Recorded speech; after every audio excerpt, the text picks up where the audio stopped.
Hai, selamat siang. Perkenalkan, nama saya Dahilin Kurniawan. Saya adalah seorang mahasiswa jurusan Desain Produk Universitas Mercu Buana. Pada pertemuan kali ini, saya akan membahas 6 unsur pembentuk artefak desain. Untuk artefak desain yang saya gunakan kali ini yaitu menggunakan ini, Smartband Mi Band 4.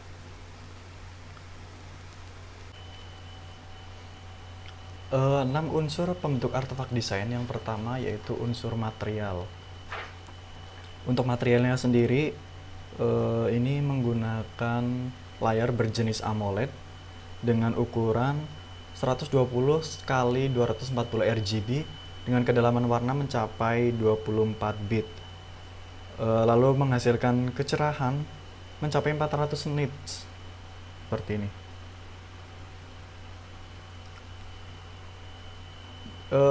Untuk selanjutnya, pada pelindung layarnya sendiri menggunakan tempered glass, lalu ada 2.5D sehingga membentuk lengkungan pada layar, jadi tidak flat seperti itu di bagian sininya.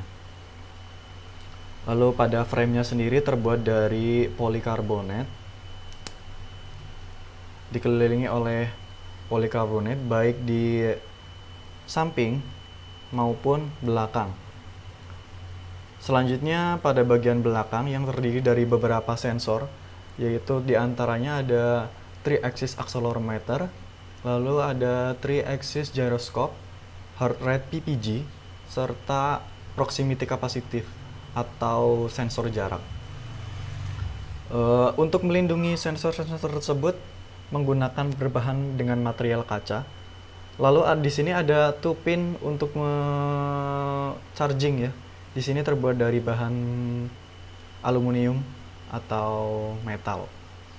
Lalu selanjutnya pada bagian strap, ini terbuat dari termoplastik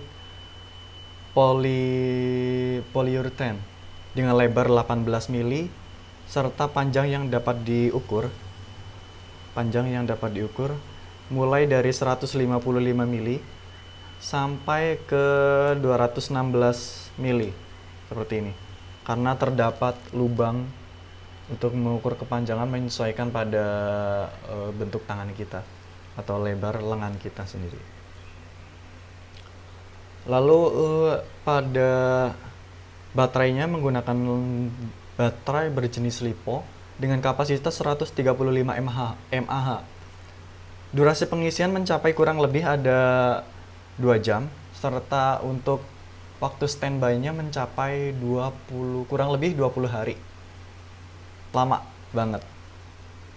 Jadi ini kita tidak perlu repot-repot untuk charging tiap malam atau sebagainya. Lalu untuk unsur kedua yaitu energi proses. Untuk energi proses yang pertama yaitu energi manusia. Energi manusia di sini digunakan untuk menjalankan atau mengawasi jalannya mesin-mesin yang digunakan untuk membuat sebuah benda ini. Lalu ada energi listrik. Energi listrik ini digunakan untuk menjalankan mesin-mesin atau sumber daya dari mesin-mesin itu sendiri. Di antaranya ada mesin molding, mesin cutting, mesin press, lalu dari proses assembly sampai proses pengepakan atau proses packing.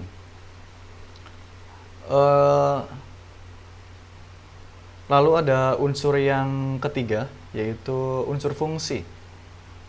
Pada smartband ini berfungsi sebagai jam tangan pada umumnya, tetapi ada beberapa fitur yang lain yaitu sebagai tracking olahraga. Jadi terdapat beberapa mode latihan yang terdapat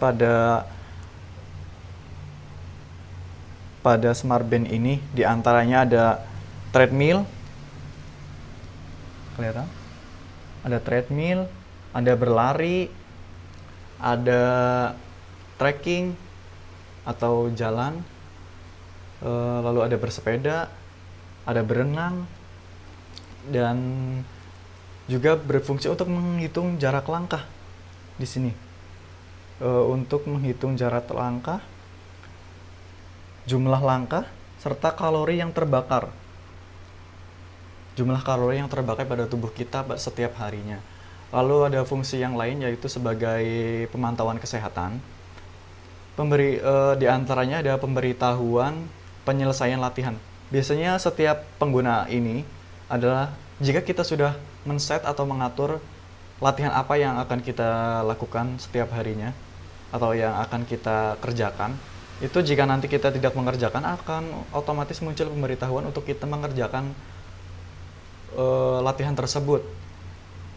Lalu selanjutnya ada penetapan tujuan. Penetapan tujuan atau penetapan target di sini adalah untuk menetapkan target atau jumlah langkah yang harusnya kita capai setiap harinya. Misal 8.000 langkah atau 5.000 langkah. Itu terserah kita sendiri sih. Lalu selanjutnya ada sleep tracking. Di sini berfungsi sebagai sleep tracking sendiri.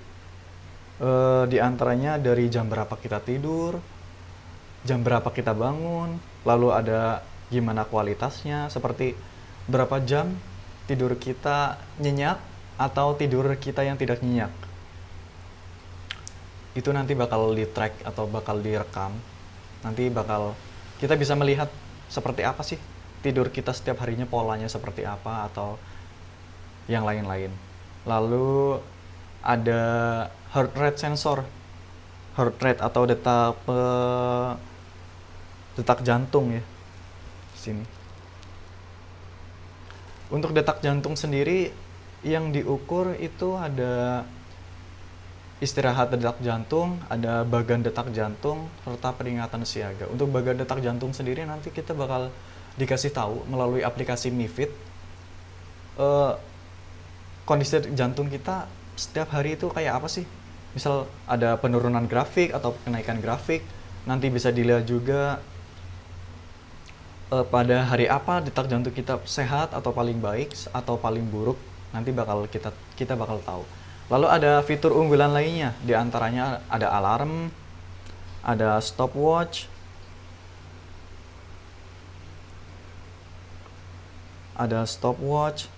lalu ada musik, timer, berfungsi juga sebagai notifikasi dari medsos-medsos kita di sini. Nah, ini nanti di sini bakal muncul notifikasi dari medsos-medsos kita. Kebaca? Tidak. Lalu ada juga sensor cuaca di sini. Ini harus terhubung ya. Jadi kalau tidak terhubung nggak bakal bisa. Seperti ini contohnya tuh. Tidak bisa. Jadi di sini kita bakal tahu, nggak perlu buka HP untuk jika kita ingin tahu cuaca hari ini atau cuaca 1 minggu ke depan itu seperti apa. Lalu fitur favorit saya yaitu ada bagian sebagai music control, atau jadi ketika kita mau mengontrol musik baik pause, next atau yang lainnya, volume juga bisa. Itu bisa melalui smartband ini langsung, jadi tidak perlu melalui HP, apalagi jika kita sedang dalam posisi sulit. Jadi misal HP-nya sedang ada di kantong dan kita sedang ada di KRL misalnya, itu akan menyulitkan kita kan. Jadi kita tidak perlu repot-repot untuk membuka HP lalu untuk mengecilkan volume atau mau nge-pause musik yang sedang kita dengarkan. Itu fitur-fitur atau fungsi. Lalu unsur yang selanjutnya adalah gaya desain. Gaya desain yang diaplikasikan pada benda desain kali ini atau pada smartband ini yaitu modern minimalis. Bisa dilihat ini sangat modern, futuristik, serta minimalis. Bentuknya cukup seperti ini, tidak ada tombol atau apa-apa, atau di sini ada rounded buat ngatur dan sebagainya macam. Lalu pada strapnya bentuknya yang ringan, tipis. Ini membuat kita nyaman saat dipakai, stylish, tetap stylish, terutama untuk saya. Jadi Saya yang penyuka mode tidak suka banget sih. Skip. Lalu yang selanjutnya ada teknik pembuatan. Untuk teknik pembuatan sendiri yang saya tahu yaitu proses molding atau pencetakan body di sini. Ini tidak mungkin ya dipalu secara manual, pasti menggunakan mesin molding atau mesin press. Sini polikarbonatnya. Lalu ada cutting. Mesin cutting sendiri digunakan untuk melubangi, memberikan lubang pada strap.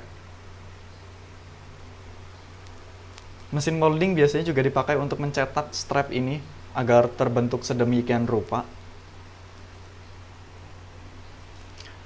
Lalu ada proses sanding. Proses sanding atau pengamplasan di sini berfungsi untuk menghilangkan bari.